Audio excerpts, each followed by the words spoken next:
Hey guys, welcome back. This video we are going to be covering the 5 things that you should do as preventive maintenance to your C5 Corvette this winter.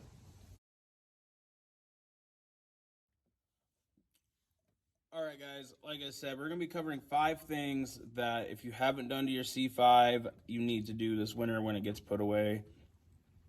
Or even if it doesn't, you still need to do it.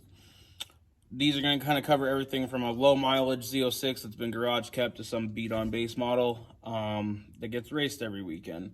They are preventive and necessary, in my opinion, necessary upgrades that you need to do. And we are going to start with a catch can. Now, there's 1,000 different options, sealed, vented, etc. This is just kind of a cheap extra one I have laying around. With the stock PCV and mass airflow sensor setup, you want to go sealed so you're not drawing in unmetered air anywhere. And they're pretty simple. It just plumbs in. This is your into. This separates the oil from the air from getting recirculated back in. This is a must-have on all cars. It gums up the intake if you don't have one. It just, you get all kind of deposits and just it makes it real nasty and cruddy and gross. So you want to clean or burn, get this. Check it after one oil interval change and you'll understand why. So with that, on to the next. These stock batteries, they leak, they cause issues with the wiring harness below, they cause issues with the computer below. Get a closed cell battery.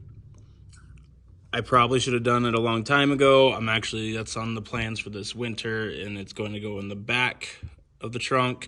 I'm gonna go to the Optima personally. They're a little overpriced, but they look cool. So replace the battery. There's no ifs, ands, or buts. There's no reason not to other than just being lazy. Hence why I still have this one. Get rid of the stock style battery. Get a closed cell. So the next 2 are going to kind of go hand in hand, but they are separate things, and a lot of people might not even realize you can do the second one. I'm still on a stock radiator. I don't have any kind of overheating issues with it. However, with what's going to be going on this winter with the car, this is going to get replaced. I know these are bottom suckers. I have some other things done. My ductwork is removed, but a lot of guys have overheating issues, and it's mostly because these are dirty or the fluid's not up to par. You should change out your flush your radiator periodically. Well, I'm not going to get into interval ranges because everyone has an opinion and they're probably all wrong. Upgrade your radiator. There's plenty of other options. You can go with a DeWitt's, high dollar setup. On a budget, these Amazon eBay style ones, I've actually had a few people have pretty good luck with them. I'm going to try it out. If it doesn't work, I am going to go, I will put the money into like a DeWitt's or something like that. But for what these cost, I'm going to be doing like more of a review install, and you just kind of test it out for you guys. I will leave the link for that down in the description if you want to just jump to the gun. And they do look kind of nice. So that is another option. I've had other people have good luck. I've never had been first person using these. So keep an eye out on that. So I'm going to do a review video on that when it goes in the car, see if it has any issues, any leaks, anything like that. So at this time, I have not actually personally ran this, but I know a lot of guys have with good luck. So upgrade your radiator, whether it's something like this or DeWitt's, some other brand that's out there. Upgrade your radiator. All right, so like I said, this next thing kind of goes with the radiator upgrade to help with cooling, and it's to lower your fan engagement points or your turn on points. So we're gonna get the camera turned around, and I'm gonna kind of walk you through that real quickly, using HP tuners for these platforms. All right, so this is just the tune off the Corvette fans. You just got your first fan, second fan, fan 1, fan 2, and you got your on and your off points. These are set stupid fine, so we'll open a compare file.